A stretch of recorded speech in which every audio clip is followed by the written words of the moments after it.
Observations ఇప్పుడు ఇక్కడ కనిపిస్తున్నాయండి. DMK రేపు పొద్దున ఎన్డీఏతో అంటే జట్టు కట్టే అవకాశాలు. నేను రెండు పాసిబిలిటీస్ గురించి మాట్లాడుతున్నాను. నేరుగా వచ్చి ఎన్డీఏ తోటి మేము మద్దతు ప్రకటించవచ్చు, లేకపోతే సభలో కీలకమైన తీర్మానాలు పార్లమెంట్లో దాని మీద చర్చ జరిగి తీర్మానాలు ఆమోదానికి వచ్చినప్పుడు బీజేపీ ఆధ్వర్యంలోని ఎన్డీఏ నిరంకుశ విధానాలను వ్యతిరేకిస్తూ మేము వాకౌట్ చేస్తున్నాం, అబ్స్టైన్ అవుతారు. అది కూడా జరగచ్చు. ఆ రోజు సభలో ఉన్న సంఖ్యను బట్టి ఆ తీర్మానాలు నెగ్గనవచ్చు. మరోపక్క టీఎంసీ వేరుకుంపటి పెట్టుకున్న వాళ్ళ మార్గదర్శక మండలి నేతగా మమతా బెనర్జీని ఎన్నుకొని వేరుకుంపటి పెట్టుకున్నారు. వీళ్ళందరూ కాళికా ఘోష్, వీళ్ళందరూ 20 మంది వాళ్ళు. సో ఈ పరిస్థితుల్లో ఈ రెండు బయటకు వచ్చి ఎమర్జ్ అయిన తర్వాత both DMK and TMC split away group, relevance of Telugu Desam and మన నితీష్ కుమార్ పార్టీ జేడీయూ, అది క్రమేపీ ఆ రిలవెన్స్ తగ్గిపోతుందనే ఒక ప్రచారం జరుగుతుంది. ఇది స్పెక్యులేషన్ మాత్రమేనండి. నేను దీనికి సంబంధించి ఎలాంటి అథెంటిసిటీ నేనేమి చెప్పట్లా. ముందుగా తెలుగుదేశం పార్టీ లేదా ఆంధ్రప్రదేశ్ లో ఉన్న కూటమి దాని మీద ఈ ప్రభావం ఎంతవరకు పడుతుంది అనేది కాసేపు లెట్స్ వెయిట్ అండి. ముందు ప్రకాష్ రెడ్డి గారు మాట్లాడిన దాంట్లో ఒక విషయం చాలా క్లియర్ గా చాలా మంచి మాట చెప్పారండి. ఏంటంటే ఏ మూమెంట్ అయినా అది వేరే రకమైన మూమెంట్స్ కావచ్చు, రెవల్యూషనరీ మూమెంట్స్ కావచ్చు, లేదా పొలిటికల్ పార్టీలకు దారితీసే ఒక ఆలోచన కావచ్చు. అది ఒకళ్ళో ఇద్దరు 10 మందో వ్యక్తుల మధ్యలో నుంచే వస్తుంది. కానీ వాళ్ళ ఆలోచన అది విస్తృతంగా అందరినీ ఆకట్టుకునే విధంగా ఉన్నప్పుడు, ఎక్కడైతే అది జెనసిస్ ఉందో, ఎక్కడైతే స్టార్ట్ అయిందో, ఆ వ్యక్తులు కూడా ఆలోచన గొప్పది, నేను కాదు అనే భావంతో వాళ్ళు కూడా ఆ పగ్గాలు వదిలేసి వాళ్ళు వెనక సీట్లోకి వెళ్ళగలరు. అలాంటివే లాంగ్ టర్మ్ మూమెంట్స్ గా సస్టైన్ అవుతాయి, లాంగ్ టర్మ్ సంస్థలుగా సస్టైన్ అవుతాయి, లాంగ్ టర్మ్ పొలిటికల్ పార్టీలుగా సస్టైన్ అవుతాయి. ఇది మనకి జనసంఘ్ కానివ్వండి, బీజేపీ కానివ్వండి, మనకు ఆర్ఎస్ఎస్ కానివ్వండి, వీటన్నిటిలో కూడా అది నిజమే కదా, మనం చూస్తున్నాం కదా. అక్కడ ఎక్కడ ఇనిషియేట్ చేశారో, ఎవరు ఇనిషియేట్ చేశారో ఆ వ్యక్తులకు ఏం ప్రభావం లేదు. తర్వాత వాళ్ళ పేర్లు ఏం క్లెయిమ్ చేసుకోవట్లేదు. ఆ సంస్థలు ఆ ఐడియాలజీ తోటి అందరినీ కలుపుకుంటూ ముందుకెళ్తున్నాయి. Congress party to start with మొదటి నుంచి కూడా ఇండిపెండెన్స్ సాధించటం కోసం అందరూ దగ్గరకు వచ్చారు. ఇండిపెండెన్స్ సాధించారు అనుకుందాం.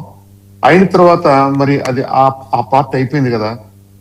ఆ పార్ట్ అయిపోయిన తర్వాత కాంగ్రెస్ పార్టీ ఎలా ఇవాల్వ్ అవ్వాలి, దేశం కోసం ఇవాల్వ్ అయ్యి ఉంటే, దేశ సమగ్రత కోసం, దేశ అభివృద్ధి కోసం అనే ఎజెండా వాళ్లే తీసుకోగలిగి ఉంటే, ఐ థింక్ కాంగ్రెస్ నేచర్ కానీ కాంగ్రెస్ యాక్టివిటీస్ కానీ డిఫరెంట్ గా ఉండే. వాళ్ళు ఎప్పుడు ఏం చేస్తున్నారు, ఒక డిస్పరేట్ గ్రూప్ ఆఫ్ పీపుల్, అసలు ఎందుకు కలుస్తున్నారో ఎవరు కలుస్తున్నారో తెలియని వాళ్ళందరినీ కలుపుకుంటూ మేమందరినీ కలుపుకుంటున్నాము అనే నినాదమే వాళ్ళకి మిగిలింది. ఎందుకు కలుపుకుంటున్నారో తెలియదు. అలా కలుపుకుంటున్న వాళ్ళలో మనకి రీసెంట్ గా జరిగినటువంటి ఈ 2 ఎలక్షన్స్ కానివ్వండి, ఈ 2 ఎలక్షన్స్ రిజల్ట్స్ కానివ్వండి, ఆ రిజల్ట్స్ తర్వాత కాంగ్రెస్ ప్రవర్తన కానీ చాలా క్లియర్ గా తెలుస్తుంది. డిఎంకేతో ఉన్నారు, వాళ్ళ గ్రూప్ లోనే ఉన్నారు. డిఎంకే కొద్దిగా నంబర్స్ తక్కువ వచ్చినాయి, విజయ్కి నంబర్స్ ఎక్కువ వచ్చినాయి. ముందు అనౌన్స్ చేసింది కాంగ్రెస్ పార్టీనే కదండి మేము మద్దతిస్తామని. మరి అంత బలమైన డిఎంకే పార్ట్నర్ ని జస్ట్ లైక్ దట్ వాళ్ళు ఎలా వదులుకోగలిగారు అంటే, డిఎంకే వాళ్ళకి బలమైన పార్టీ కాదు, ఆపర్చునిస్టిక్ పార్ట్నర్ అంతే. దాని పేమెంట్ ఉండాలి కదా, దానికి ఉంటది కదా, దాని పర్యవసానం ఉంటది కదా. ఆ పర్యవసానమే ఇవాళ డిఎంకే ఎన్నుకునే ఏ బాట అయినా కానీ కాంగ్రెస్ పార్టీకి, ఇండియా కూటమికి వ్యతిరేకంగానే ఉంటది. అది నేచురల్లీ. బట్ దాన్ని చేసింది కాంగ్రెస్ పార్టీ, అది మనం మర్చిపోవద్దు. అలాగే తృణమూల్ కాంగ్రెస్ ఉంది. తృణమూల్ కాంగ్రెస్ కి ఆమెను తీసుకొచ్చేసి మేము కాంగ్రెస్ పార్టీలో చేస్తాము అన్నప్పుడు, బెంగాల్లో తృణమూల్ పార్టీని నైతికంగా మీరు దెబ్బ కొట్టాలనే కదా చూస్తున్నారు, ఆ స్పేస్ లోకి మీరు రావాలనే కదా చూస్తున్నారు, ఆ టీఎంసీని లేకుండా చేద్దామనే కదా మీరు చూస్తున్నారు. కాబట్టి బాజీ గారు అంత ఈజీగా కాంగ్రెస్ పార్టీ చాలా స్వచ్ఛందంగా అందరినీ కలుపుకుని ఒక ప్రవాహం లాగా వెళ్ళిపోతుంది కాదు. You are more opportunistic than any other party in India. అందుకని మీరు కూటమిని సాధించలేకపోతున్నారు, కూటమిని జత కట్టి ఫైట్ ఇవ్వలేకపోతున్నారు. On the other side BJP definite గా ఇవాళ మనకు ఇండివిజువల్స్ ఎవరైనా ఉండొచ్చు, ఇండివిజువల్స్ మనం ఒక 5 ఏళ్ళు ఒకళ్ళు కనిపిస్తారు, 10 ఏళ్ళు ఒకళ్ళు కనిపిస్తారు, మోడీ గారి కరిష్మా అంటాం, షా గారు ఇంకోటి అంటాం. ఇది కాదు అక్కడ డ్రైవ్ చేస్తుంది. డెఫినెట్ గా ఆ ఐడియాలజీని నమ్ముకున్నటువంటి కార్యకర్తలు ఆ భావజాలానికి ఎక్కువ మద్దతు ఉంది కాబట్టి దేశవ్యాప్తంగా స్లోలీ బట్ షూర్లీ వాళ్ళు ఎక్స్పాండ్ అవుతున్నారు. అది వాళ్ళు కొత్తగా మనం చూసేది ఏం కాదు. ఆర్ఎస్ఎస్ లాంటి సంస్థలు మనకి మరి 100 years నుంచి ఉన్నాయి, చేస్తున్నాయి. వాళ్ళు ఎవరో కూడా తెలియదు మనకి. ఆ ఫేసెస్ కూడా మనం చూడడం, మనం గుర్తుపెట్టుకోం. బట్ దట్స్ ఒక భావజాలం. ఇది ఫండమెంటల్ గా ఈ రెండు కూడా డిఫరెంట్ క్యాంప్స్ అండి. దాన్ని దీన్ని పోల్చడానికి వీల్లేదు. దీన్ని పొలిటికల్ లేయర్ లో చూడాల్సిన, పొలిటికల్ టాక్టిక్స్ లోనే చూడాల్సిన అవసరం లేదు. ఇక్కడ మన ముందు ఇంకొక సమస్య ఏంటంటే, మీరు పొలిటికల్ యాంగిల్ వరకే మాట్లాడితే, ఈ నంబర్ గేమ్స్ వరకే మాట్లాడితే, గెలవటం ఓడటం, మీరు ఇందాక అన్నారు బీజేపీ ఏం ధర్మసత్రం కాదండి, వాళ్ళు కూడా పొలిటికల్ పార్టీ, పాలిటిక్స్ చేస్తారన్నారు, which is true. At the same time ఎలాంటి పాలిటిక్స్ చేస్తారో కూడా దాని భవిష్యత్తు మీద ఆ ప్రభావం పడుద్ది. మీరు ఒక 5 సంవత్సరాలు, 10 సంవత్సరాలు, 15 సంవత్సరాలు కలిసి పనిచేసి ఆ తర్వాత ఎవరి తప్పు వల్ల ఏం జరుగుతుందని ప్రజలు గమనించారనుకోండి, బీజేపీకి వచ్చే నష్టం లేదు. అంతేగాని బీజేపీని కావాలని చెప్పేసి ఏదో ఒక పార్టీని దెబ్బతీయాలి, ఒక పార్టీని లేకుండా చేయాలి అనే అంశం కనుక తెర మీదకి వచ్చింది అనుకోండి, బీజేపీ కూడా అతీతమేం కాదు. బీజేపీ కూడా విల్ పే ప్రైస్. కాబట్టి బీజేపీలో ఆ పార్టీ విఘ్నత ఉంది కాబట్టి వాళ్ళు రోజు రోజుకి పెరుగుతున్నారే కానీ తగ్గట్లేదు అన్నది మనం గమనించాలి. ఈ విషయంలో ఎందుకంటే వాళ్ళు 356 ని అరాచకంగా ఎక్కడ రుద్దే ప్రయత్నం చేయలేదు. BJP is very cautious. ఏంటంటే పార్టీలు వచ్చి బీజేపీలో మెర్జ్ అయ్యే పరిస్థితి ఏదో సృష్టించుకున్నారు, కానీ ఇలాగా రాష్ట్రపతి పాలన పెట్టేద్దాం, రాజ్యాలని రద్దు చేసేద్దాం, అట్లాంటి పోకడైతే పోలేదా? ఎగ్జాక్ట్లీ, మంచి పాయింట్ గుర్తు చేశారండి. ఆర్టికల్ 356 అనే దాన్ని అత్యధిక సార్లు ఉపయోగించింది కాంగ్రెస్ ప్రభుత్వాలే కదా. అలాగే గవర్నర్ వ్యవస్థని వాళ్ళకేదో వాళ్ళ మనిషిగా ఒక గవర్నర్ ని పెట్టుకుని గవర్నర్ ద్వారా వ్యవహారాలు చేస్తుంది కూడా వాళ్లే కదా. ఈ రెండు వ్యవస్థల మీదే సైద్ధాంతికంగా పోరాటం చేస్తూ బీజేపీ మొదటి నుంచి ఫైట్ చేస్తుంది కదా. ఇన్స్టిట్యూషన్ ఆఫ్ గవర్నర్స్ మీద ఆర్టికల్ 356 ఇంపోజ్ చేయడం మీద మరి మొదటి నుంచి కూడా భారతీయ జనతా పార్టీ అదే పద్ధతిలో ఉంది. ఇవాళ కూడా మనం 356 వాళ్ళు ఏమి ఇన్వోక్ చేయలేదు. 12 సంవత్సరాల నుంచి మోడీ గారే ఉన్నారు. ఎక్కడన్నా ఎప్పుడన్నా మాట వచ్చిందా? కాబట్టి ప్రాంతీయ పార్టీల్ని అవసరానికి వాడుకోవటం, వాళ్ళని మనకు అవసరం లేదు అనుకున్నప్పుడు, లేదా వాళ్ళని టాపులు చేయాలనుకున్నప్పుడు వీళ్ళు రాజ్యాంగబద్ధమైనటువంటి సంస్థల్ని, మనుషుల్ని వాడుకుని చేసినటువంటి చరిత్ర కాంగ్రెస్ పార్టీకి ఉంది. కాబట్టి కాంగ్రెస్ పార్టీ దీంట్లో మేమేదో విశాల హృదయంతో పనిచేస్తున్నాం క్లెయిమ్ చేయడానికి అవకాశం లేదు. లేటెస్ట్ ఎగ్జాంపుల్స్ టీఎంసీ అండ్ డిఎంకేనే. వాళ్ళతో మీకు వచ్చినటువంటి విభేదాలు రావాల్సిన అవసరం లేదు. నిజంగా వాళ్ళు ఆయా పార్టీలు అక్కడ దెబ్బతిని ఉంటే ఇండి గ్రూప్ గా వాళ్ళు డెఫినెట్ గా వాళ్ళకి మద్దతుగా నిలబడాలే కానీ వాళ్ళని చేల్చడానికో వాళ్ళ స్పేస్ లోకి వీళ్ళు వెళ్ళి కూర్చోడానికో ట్రై చేయకూడదు. హ్యావింగ్ సెడ్ దట్, ఇప్పుడు మన ఆంధ్రప్రదేశ్కి వద్దామండి. ఇక్కడ భారతీయ జనతా పార్టీ, టీడీపీ, జనసేన ఒక రకమైనటువంటి కామన్ ఎజెండాతో అలైన్ అయ్యి ఉన్నాయి, కానీ పొలిటికల్ బెనిఫిట్ కోసమని మనం చూడాల్సిన అవసరం లేదు. ఈ కామన్ ఎజెండా ఏదైతే ఉందో ఆ కామన్ ఎజెండా దాని వ్యాలిడిటీ ఉన్నంత వరకు ఇవి కలిసే పనిచేయాలి, కలిసే పనిచేస్తాయి. కాబట్టి మిగతా రాష్ట్రాల్లో ఏం జరుగుతుంది అనే అంశం డైరెక్ట్ గా ఈ మన ఆంధ్రప్రదేశ్ మీద బేరింగ్ ఉండకపోవచ్చు. అట్ ద సేమ్ టైం మరి అమిత్ షా గారు మేము తెలంగాణలో మేము ఎందుకు ఒంటరిగా వెళ్తున్నాం అంటే, ఇంకా ఎలక్షన్స్ చాలా దూరం ఉన్నాయి. ఏ పార్టీకి ఆ పార్టీ వ్యూహం ఉంటుంది, ఆ పార్టీ కార్యకర్తల మనోభావాలు ఉంటాయి, వాళ్ళ ఆస్పిరేషన్స్ ఉంటాయి. వాటన్నిటిని అర్థం చేసుకునే కదా లోకల్ ఎలక్షన్స్ లోకి ఫైట్ కి వస్తారు. ఇది జాతీయ ఎలక్షన్ కాదు, లోక్సభకు జరుగుతున్నటువంటి ఎలక్షన్స్ కాదు, జనరల్ ఎలక్షన్స్ గురించి ఆయన మాట్లాడట్లేదు. ఆయన తెలంగాణలో ఉన్నటువంటి పరిస్థితులు అర్థం చేసుకుని తెలంగాణలో సెలెక్టివ్ గా ఏం చేస్తారో, ఎలా చేస్తారో చేస్తారు. దానికి ఎన్డీఏ కూటమికి మనం డైరెక్ట్ గా ముడిపెట్టాల్సిన అవసరం లేదు.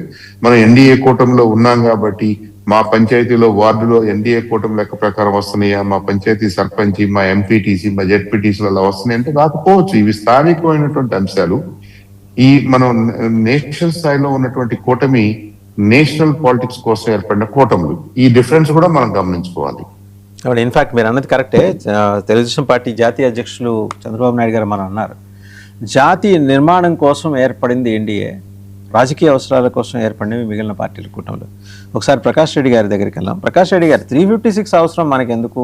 ఈడీ ఉంది, సిబిఐ ఉన్నాయి, ఇంకా రకరకాల నిఘా సంస్థలు ఉన్నాయి, వేధించేస్తే అయిపోతుంది కదా, వాళ్ళంతా వాళ్ళే సరెండర్ అయిపోతారు అనే మాటని కాంగ్రెస్ తీసుకొచ్చింది. ప్రకాష్ రెడ్డి గారు, వాసుదేవ్ గారు, మీరు ఒక పాయింట్ చాలా స్పష్టంగా కాంగ్రెస్ వాళ్ళు అంటున్నారు. ఈ పాయింట్ విషయం మాట్లాడతలేను. మీరు అంతకు ముందు చెప్పినటువంటి పాయింట్ అంటే దేశంలో ఖచ్చితంగా ఒక బలమైన ప్రతిపక్షం ఉండాలి. ఆ ప్రతిపక్షం కూడా ఒక అంశాల వారీగా దేశం పట్ల ఒక స్పష్టమైన నీతి ఉండాలి. ఏ అంశమైనా సరే, చిన్నదా పెద్దదా, మంచి ఏ అంశాలు విభేదించవచ్చు కాక ఎవరు. ఇప్పుడు నేను సాంబశివరావు గారి అభిప్రాయంతో విభజించవచ్చు, మీరు మీతో అభిప్రాయం విభజించవచ్చు, బాజీ గారితో విభజించవచ్చు, కొన్నిసార్లు కలవచ్చు కూడా. కానీ ఒక ప్రజాస్వామ్య వ్యవస్థలో ఖచ్చితంగా బలమైన ప్రతిపక్షమే ప్రజాస్వామ్యానికి అదొక ముఖ్యమైనటువంటి ఒక స్తంభంలాగా మనం ఆలోచించగలిగితే ప్రజాస్వామ్యం చాలా సంవత్సరాలు బతకగలుగుతుందంటే దేశంలో. ఇది దేశ రాజకీయాల్లో ఆలోచించాల్సిన విషయం కూడా ఎవరైనా కూడా. కాబట్టి దాన్ని నేను మీ అన్న పదాన్ని చాలా క్లారిటీ ఉన్నా. అయితే అంశాలు చాలా స్పష్టంగా ఉండాలి. మేము ఇప్పుడు జనసంఘం పార్టీగా మీరు ఆశ్చర్యపోతారు, 61 కోట్లు మేము ఒక తీర్మానం చేసినాం. పబ్లిక్ సెక్టార్స్ అంటే ప్రభుత్వాలు వ్యాపారం చేయొద్దు అన్నాం. అప్పుడు తీర్మానం అది, ప్రభుత్వాలు వ్యాపారం చేయొద్దు, పెట్టుబడి పెట్టే వాళ్ళు పెడతారు, ప్రభుత్వం మౌలిక రంగంలో ప్రభుత్వ యొక్క డబ్బులు ఖర్చు పెట్టాలా, రోడ్లు వేయడమా, కమ్యూనికేషన్ సార్, ఇంకోటి పెట్టుబడి పెడతారంటే ఇది పెట్టుబడి పార్టీ, ఇది వ్యాపారస్తుల పార్టీ మా మీద ఆరోపణ చేశారు. కానీ ఆరోపణను మేమేమి మారలే. ఆరోపణ 61 కోట్ల చేసింది, ఈ రోజు 2026 కూడా అదే చెప్తున్నాం మేము.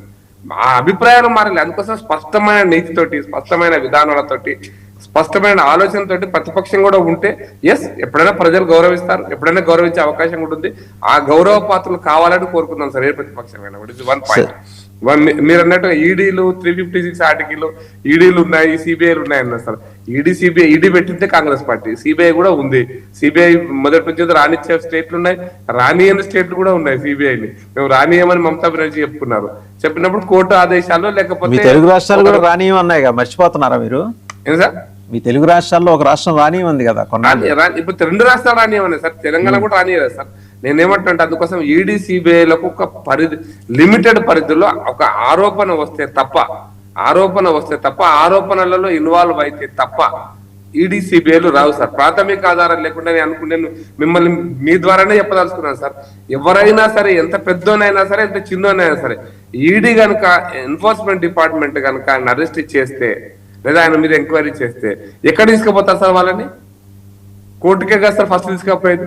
న్యాయస్థానాలు కూడా ఇంకా మరి బీజేపీ చేతులు ఉన్నాయి అందామా? మరి న్యాయస్థానాలు కూడా, న్యాయస్థానం అది ఎక్కడ ప్రాథమిక ఆధారం లేకపోతే, ప్రైమ్ ఆఫీసర్ లేకపోతే కేసు కొట్టేయడమా లేదా కేసులు పక్కన పెట్టేసి బెయిల్ ఇస్తారు, సహజంగా ఇస్తారు. మా రాజాసింగ్ కూడా బెయిల్ ఇచ్చారు ఒక రోజున కోర్టు, తెలంగాణ కోర్టే.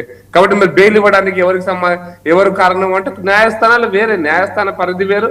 న్యాయస్థానంలో ప్రాథమిక ఆధార, న్యాయస్థానాల్లో కూడా చాలా ఆన్సరబిలిటీ ఉంటుంది సార్. ఆన్సరబిలిటీ, జవాబుదారీ. ప్రకాష్ రెడ్డి గారు మనతో పాటు దిలీప్ కుమార్ గారు జాయిన్ అయ్యారు. ఇందాక కొంచెం ఆలస్యం అయ్యారు, ఒకసారి వారి దగ్గరికి వెళ్దాం. కపిలవాయి దిలీప్ కుమార్ గారు, నమస్తే అండి. ఈ వెస్ట్ బెంగాల్ డెవలప్మెంట్స్ సబ్సిక్వెంట్గా ప్రాంతీయ పార్టీలని BJP is eating away the regional parties అనే ఒక అబ్జర్వేషను నేషనల్ మీడియాలో, డీప్ స్టేట్ డైరెక్షన్లో నడిచే మీడియాలో ఇలాంటి కథనాలు వస్తున్నాయి. ఇది బీజేపీ నోటీస్ చేసింది అండ్ ఇలాంటి కథనాలు వస్తాయని మనకి తెలుసు ముందరే. నిజంగా ఆ ప్రాంతీయ పార్టీలకి ఏమన్నా ముప్పు, వాటిల్లే ప్రమాదం మీకు కనిపిస్తోందా?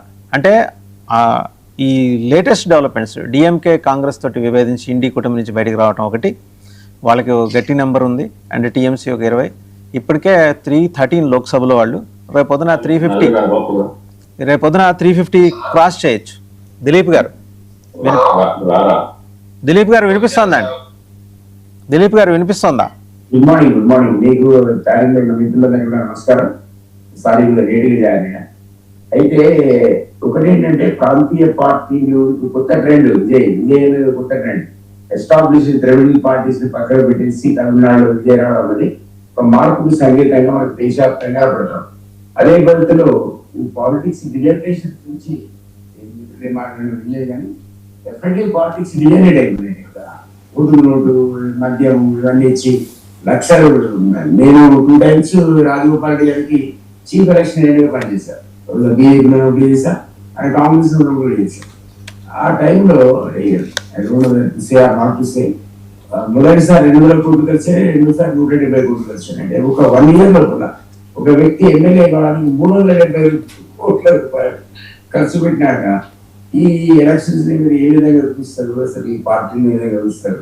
సో ఎవరి దగ్గర డబ్బులు పెట్టే కెపాసిటీ ఉందో వాళ్ళు పెట్టే ఆ పరిస్థితి ఇప్పుడు విజయ్ కొత్త శకాన్ని ఓపెన్ చేసి అనిపిస్తుంది. దీన్ని కూడా పాలిటిక్స్ ని అది క్రిమినలైజ్ చేసిన, ఆ క్రిమినలైజేషన్ ఆఫ్ పాలిటిక్స్ అనేది ఏ ఎక్స్టెంట్ పోయినా కొన్న ఆయన ప్రజలు తిరస్కరించిన విధానం మనకు అర్థమైంది. కాబట్టి ఇవన్నీ కూడా political parties across the table కూర్చొని ఈ డెమోక్రసీ గురించి, మన సిస్టమ్ గురించి, ఇందులో ఉన్నటువంటి ఎలక్ట్రల్ ప్రాసెస్ గురించి సీరియస్ గా వాడాల్సిన అవసరం ఉందని అయితే అనుకుంటాను.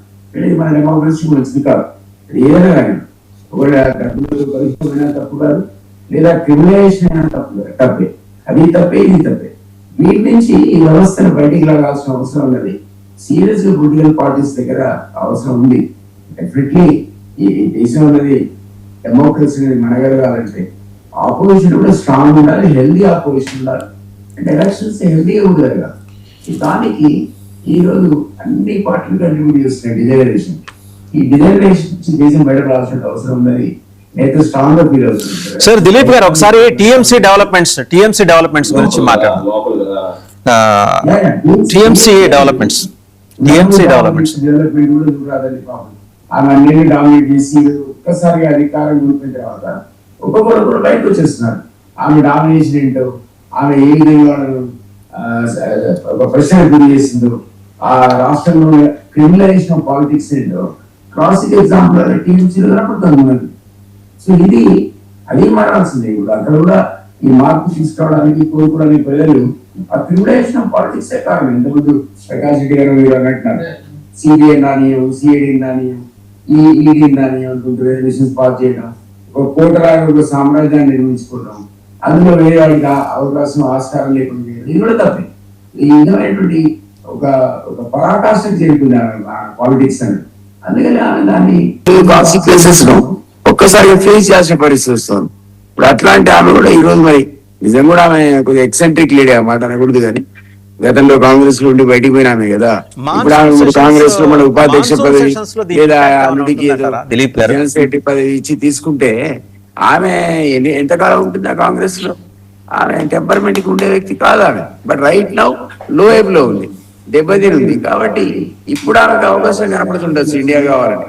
కానీ గతంలో ఆమె అందులో ఉండి వెళ్ళిపోయిన ఆమె సొంతంగా ఎస్టాబ్లిష్ అయిన ఒక కొత్త తరహా పాలిటిక్స్ బెంగాల్లో సృష్టించిన. సో ఆమె ఈ కాన్సిక్వెన్సెస్ ఈ రోజు ఫేస్ చేయాల్సిన పరిస్థితిలో డెఫినెట్లీ వీక్ అయింది. చూడాలి ఎట్లా. దిలీప్ గారు, అంటే మాన్సూన్ సెషన్స్ లో ఏమన్నా మార్పులు చోటు చేసుకోవచ్చు? ఎందుకంటే డిఎంకే బయటకు వచ్చేసింది, వాళ్ళకు 39 మంది, వీళ్ళకి 20 మంది. ఇవన్నీ కలిసి ఎన్డీఏ కూటమి బలం పెంచి ట్రస్టెడ్ పార్ట్నర్స్ గా బీజేపీ భావిస్తున్న ఆ రెండు పార్టీలకు ఏమైనా ఇబ్బంది కలిగే ప్రమాదం కనిపిస్తోందని నేషనల్ మీడియా రాస్తోంది. స్టాలిన్ తో యాక్చువల్లీ ఇండియా కూటమికి దూరం కావడం అనేది మనం ఏమైనా ఎక్స్పెక్ట్ చేసిన వ్యవహారం కాదు. అదే విధంగా టీఎంసీ కూడా గతంలో ఎంత అంటగాగినా అని ఇంతకుముందు చెప్పినట్టుగా ఆమెను ట్రస్ట్ చేయలేదు మీరు. సో ఇండియా కూటమి అన్నది ఒక క్రైసిస్ లో ఏదో కనపడుతుంది ఆల్ ఓవర్ కంట్రీలో. వాళ్ళు రకరకాల రీజనల్ పార్టీస్ కొన్ని దూరం కావటం, కొన్ని దగ్గరికి కావటం, ఓవరాల్ గా గతంలో ఉన్న ఇండియా ఇమేజ్ ఇప్పుడు లేదు. డెఫినెట్లీ వీకెండ్ ఇమేజ్ అది. కొద్దిగా ఓవరాల్ గా కంట్రీ పాలిటిక్స్ లో ఇండియా కూటమి దాని యొక్క అస్తిత్వాన్ని నిలబెడితే దాని యొక్క బేస్ ని కొనుక్కుని ఆ బేస్ నుంచి వాళ్ళు పునర్నిర్మాణం తీసుకోవాల్సిన అవసరం. ఎఫెక్టివ్ ఆల్టర్నేటివ్ బీజేపీ వాళ్ళు రావాలంటే అంత ఈజీ ఉన్న అట్మాస్ఫియర్ దేశవ్యాప్తంగా కనపడట్లేదు. So they have to make extra effort. ఆ ఎక్స్ట్రా ఎఫర్ట్ దిశగా మరి వాళ్ళు ఏం చేస్తారు అది మీరు స్టాలిన్ పక్క తిరగడం అనేది వాళ్ళకి చాలా పెద్ద దెబ్బ. నేననేది వాళ్ళకి ఎలా ఉన్నా సరే ఇండియా కూటమి ఇప్పుడు గుడికన్ను మూసినా తెలిసిన ఒకటే, ఎన్డీఏ కూటమికి ఏ రకంగా ఇది లాభదాయకంగా ఉండబోతోందండి? ఎన్డీఏ కూడా బలపడుతుంది కదండి, క్రమక్రమంగా ఎన్డీఏ కూడా బలపడుతుంది. రేపో మాపం ఉన్న తెలంగాణలో ఉన్న కాంగ్రెస్ కూడా పోద్ది. కర్ణాటకలో ఎప్పుడు కూడా ఒకసారి బీజేపీ ఒకసారి కాంగ్రెస్, మళ్ళీ అక్కడ బీజేపీ వస్తుంది. ఇక వాడికి ఏం మిగిలింది పాపం అయినా. కొత్తగా ఇప్పుడు కేరళలో వచ్చిన విక్టరీ తప్ప ఈ మధ్య కాలంలో వాళ్ళకు ఇండియా కూటమి జరిగిన లాభం అనేది ఇక్కడ అంత కన్సాలిడేషన్ ఇక్కడ కనపడలేదు ఎక్సెప్ట్ కేరళ. సో దానివల్ల అందుకే అన్నాను ఎన్డీఏకే లాభం జరుగుతుంది. దేశవ్యాప్తంగా ఒక వేవ్ అనేది ఏమైనా కానివ్వండి, డెఫినెట్ గా దానికి అనుకూలంగా ఎన్డీఏకి అనుకూలంగానే ఉంది తప్ప వీళ్ళకి అనుకూలంగా లేదు, కాంగ్రెస్ కూటమికి అనుకూలంగా రైట్. లేదు. బాజీ గారు, could you please quickly conclude అండి? ఇందాక 2-3 అబ్జెక్షన్స్ లేవనెత్తారు. సార్, ఇప్పుడు కాంగ్రెస్ పార్టీ ఏదో ఆర్టికల్ 356 దుర్వినియోగం చేసిందని, వీళ్ళేదో చాలా స్వచ్ఛందంగా చేస్తున్నారని మాట్లాడుతూ ఉన్నారు సార్. నేను ఒకటే అడుగుతా ఉన్నాను, ఇప్పుడు ఈడీలు, సిబిఐని, ఐటీ, మన ఇన్కమ్ ట్యాక్స్ డిపార్ట్మెంట్ ని మరి స్పీడప్ చేసి ఎంతమంది పార్టీల్ని, వ్యక్తుల్ని బీజేపీలో చేర్చుకుని పునీతుల్ని వాషింగ్ మిషన్ లో వేసి వాష్ చేసి పునీతుల్ని చేసింది సార్. సువేంద్ర అధికారి ఏంటి, శారదా కేసులో అతను ఎక్యూజ్ కాదా? అతను డబ్బులు లెక్కేస్తా అవినీతి చేస్తున్నాడని స్వయంగా ప్రధాని మోడీ గారు యాక్షన్ చేసి మరీ చూపించలేదా? చెప్పండి. అట్లాగే హేమంత్ శర్మ శారదా చిట్ ఫండ్ కంపెనీలో నేరస్తుడు కాదా? అట్లాగే నారాయణ రాణే, ముకుల్ రామ్, అజిత్ పవార్ గారు అయితే సాగునీటి ప్రాజెక్టుల్లోనే పెద్ద అవినీతి చేశాడని బీజేపీ ప్రచారం చేసింది. వీళ్ళందరూ పునీతులు అయిపోయారా? భావన గావలి, అట్లా వీళ్ళందరూ ఏంటి? ఇది ఏమని తెలవాలండి. ఇప్పుడు ఇందాక నేను చెప్పాను, మోడర్న్ పాలిటిక్స్ లో ఏంటంటే కొత్త విధానంలో అందరినీ కూడా మరి బెదిరించి అదిరించి తాము హక్కును చేర్చుకుంటుంది. ధృతరాష్ట్ర కౌగిల్లోకి చేరుతున్నారు అందరూ. రేపు మాపు తెలుసుకుంటారు. ఇవాళ వాళ్ళేదో పునీతులు పవిత్రమైన రాజకీయాలు చేస్తున్నట్టు మాట్లాడితే కరెక్ట్ కాదు. అప్పటి పరిస్థితులు, అక్కడ రాజ్యాంగ యంత్రాంగం విఫలమైన పరిస్థితుల్లో 356 ఆర్టికల్ని ఉపయోగించడం జరిగింది తప్ప మేము ఇట్లా పార్టీలను విచ్ఛిన్నం చేయడం, అంతర్గత కుమ్ములాటను ప్రోత్సహించడం ఇలా చేయలే కాంగ్రెస్ ఎప్పుడు కూడా. అప్పుడు పరిస్థితులను బట్టి జరిగింది. కాబట్టి ఇవాళ ఏంటంటే ఇవాళ వీళ్ళు చేసేది చాలా కరెక్ట్ గా చేస్తున్నాము, నైతికంగా చేస్తున్నాము అని చెప్పుకోవడం కరెక్ట్ కాదు. ఇవన్నీ నేను ఎగ్జాంపుల్స్ సమాధానం చెప్పండి. మోడీ గారు ఇవాళ ఎలా పునీతుని అయిపోయాడండి బెంగాల్ ముఖ్యమంత్రి? చెప్పండి. మోడీ గారు స్వయంగా డబ్బులు లెక్కేస్తూ యాక్షన్ చేసింది నిజం కాదా? చెప్పండి. కొన్ని నెలల్లోనే ప్రకాష్ రెడ్డి గారు మాట్లాడతారు. టైం కూడా అయిపోవచ్చిందండి. ప్రకాష్ రెడ్డి గారు మాట్లాడతారు. ప్రకాష్ రెడ్డి గారు చాలా క్విక్ గా. హిమంత్ శర్మ కూడా అంతే మాట్లాడతారు. మీరు వయసు కదా, ఆయన మాట్లాడతారు. ముఖ్యమంత్రి ఎలా అయ్యాడు? ఆయన మాట్లాడతారు. బాజీ గారు ప్లీజ్. రేవంత్ రెడ్డికి ఓటు ఉన్నట్టు కేసులో మరి రేవంత్ రెడ్డి పవిత్రం అయిపోయిందా? కోర్టులో కేసు ఉందా సార్? ఇక్కడ కూడా ఉంది కదా, రేవంత్ రెడ్డి పరమ పవిత్రమైనటువంటి ఓటుకునేట్టు బతికే ఉంది కదా, ఇంకా అయిపోలే కదా. ఇంకా ప్రభుత్వ కోర్టు న్యాయస్థానం ముందు ఉంది కదా. కాబట్టి న్యాయస్థానం ముందు ఉన్నటువంటి అంశాల విషయంలో ఏ అంశమైనా సరే న్యాయస్థానం ఇంతకుముందే చాలా స్పష్టంగా చెప్పినాయి. ఈడీ గానీ సిబిఐ గానీ అరెస్ట్ చేసి తీసుకుపోయి మీకు ఎంతెందుకు రాజా గారు రాజా గాంధీ పవిత్రమైన గురించి ఎక్కడ ప్రస్తావించలా. మోడీ గారు ప్రస్తావించారు. అది సువేంద్ర అధికారి గురించి మోడీ గారు ప్రస్తావించలే కాదు, ప్రచారం చేశాడు. అతను పెద్ద కనుమల్లి రాజాలు సార్, మరి కనుమల్లి రాజాలు పరమపవిత్రం అయిపోయారు. మరి మీరు ఎందుకు కలిసి ఉన్నారు? కనుమల్లి రాజ్యాలు మరి పరమపవిత్రం అయిపోయినారు, ఎందుకంటే కోర్టు కొట్టేసింది కాబట్టి మీరు న్యాయస్థానాల ముందు ఉన్నటువంటి కేసుల విషయంలో, రాజకీయ ఆరోపణల విషయంలో మీరు చాలా స్పష్టంగా మరి కనుమల్లి రాజ్యాలు ఒకరికి అయిపోయినాయి అనుకుంటే, మరి వాళ్ళతో డిఎంకి కలిసింది అనుకుంటే మరి మీరు కూడా అదే పరిస్థితిలో ఉన్నట్లు లెక్క. కాబట్టి మీరు రాజకీయాలలో చాలా స్పష్టం సార్. పార్టీ యొక్క విధానాలు ముఖ్యం. మా రహదారులు మేము పోతున్నాం.